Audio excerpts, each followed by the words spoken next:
কবিতার নাম মা। তোমরা অথবা তোমাদের পৃথিবী আমাকে নিঃসঙ্গতার হতাশা উপহার দিলেও বিধাতা আমাকে দিয়েছেন এক শ্রেষ্ঠ উপহার। সে হাসলে যেন হাসে চাঁদ, সে কাঁদলে যেন আমি মরি। উপহারটি হচ্ছে তিনি আমার মা জননী। মাকে নিয়ে কিছু বলার বা লেখার ভাষা আমার জানা নেই, তার প্রশংসা প্রকাশ করার মতো সাহসও নেই।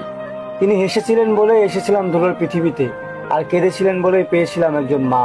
তিনি ভালোবাসেন, তিনি ভরসা হয়ে পাশে থাকেন, তিনি আমার ভীষণ চেনা, আমার মা।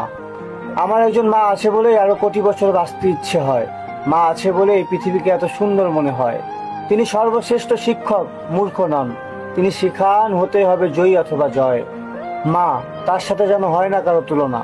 মা আছেন বলেই নিজেকে মনে হয় পৃথিবীর সবচেয়ে ভাগ্যবান মানব। হে সর্বশক্তিমান, আমি আপনার কাছে কৃতজ্ঞ। আপনি দিয়েছেন আমার একজন মা, মা যেন আমার রক্ষাকর্তা।